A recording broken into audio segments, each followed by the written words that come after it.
നിങ്ങളുടെ favourite shows ഇനി ഒരിക്കലും മിസ്സാവില്ല. ഇപ്പോൾ C5-ലൂടെ കാണും നിങ്ങളുടെ ഫേവറേറ്റ് ഷോസ് തികച്ചും സൗജന്യമായി. ഇത്രയും കാലം എന്നെ പരിചരിച്ചവരില്ലേ? എനിക്ക് അഭയം തന്ന ഹോസ്പിറ്റൽ മാനേജ്മെന്റ് ഇല്ലേ? എല്ലാരോടും യാത്ര പറയുന്നതല്ലേ അതിൻ്റെ ഒരു മര്യാദ. എല്ലാരോടും പറഞ്ഞു. എല്ലാവരും എന്നെ സന്തോഷത്തോടെ യാത്രയാക്കുകയും ചെയ്തു.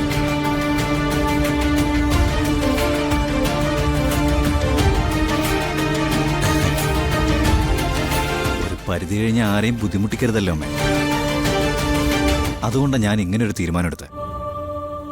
അമ്മയ്ക്ക് എന്ത് തോന്നുന്നു? അത് നല്ല തീരുമാനമാണ്.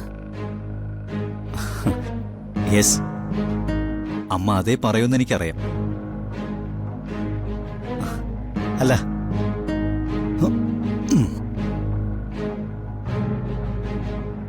നിനക്കെന്താ ജ്യോതി തോന്നുന്നേ?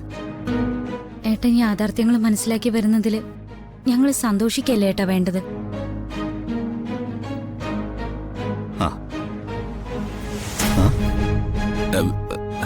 സാർ, നമ്മൾ വാഴുമ്പോത് കൊഞ്ചം കാലം താനേ. അന്ന് കൊഞ്ചം കാലത്തിലെ നമ്മളാലെ മുടിഞ്ഞ ഉദവിയെ മറ്റൊരാൾക്ക് പണിത് നല്ലതാനേ. കറക്റ്റ്. അതെ ശരവണ. ഇനിയുള്ള എൻ്റെ ജീവിതം പുണ്യപ്രവൃത്തികൾ മാത്രം ചെയ്യാനുള്ളതാണ്. അതുകൊണ്ടാ ഹോസ്പിറ്റലുകാർ തന്ന വീട് വിട്ടിട്ട് ഇവിടെ വന്ന് അമ്മയോടൊപ്പം നിൽക്കാൻ ഞാൻ തീരുമാനിച്ചത്.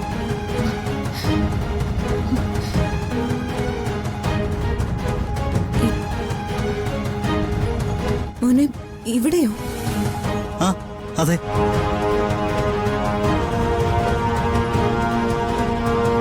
ഇനി മാറി നിന്നാൽ ശരിയാവില്ലമ്മ. ഞാൻ ഒറ്റപ്പെട്ടു പോകും. ബോധത്തിലേക്ക് തിരിച്ചു വന്ന നിമിഷം പ്രതീക്ഷകൾ മുഴുവൻ നിത്യയെക്കുറിച്ചായിരുന്നു. ആ, അത് പോയല്ലോ.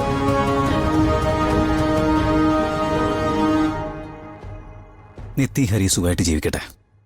ഞാനിവിടെ എൻ്റെ അമ്മയുടെ കൂടെ. മോനെ, ഇവിടെ നിനക്ക് ബുദ്ധിമുട്ടാവും. ഇവിടെ ഒരു മുറി പോലും ഇല്ല. അയ്യോ, എന്തിന്? അമ്മയുടെ കൂടെ വെറും തിണ്ണയിൽ കിടന്നുറങ്ങിയ തിണ്ണയിൽ കിടന്നുറങ്ങിയപ്പോലും എനിക്ക് സന്തോഷമല്ലേ?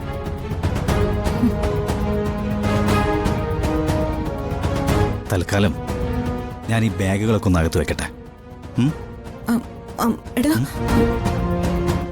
അമ്മേ, നമുക്ക് ഇനി സംസാരിക്കാമല്ലോ അമ്മേ. ഞാനിവിടെ സ്ഥിരമായിട്ടുണ്ടല്ലോ.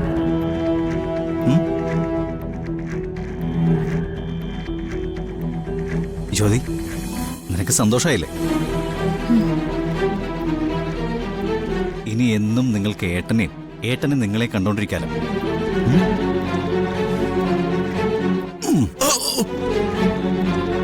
ശരവണ, നിനക്ക് സന്തോഷമായില്ലേ?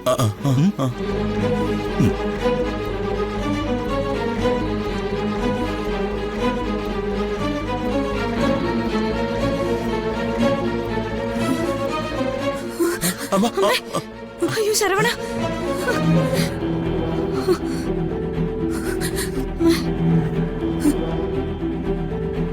തലയ്ക്ക് മേലെ തൂങ്ങിക്കിടന്ന വാള്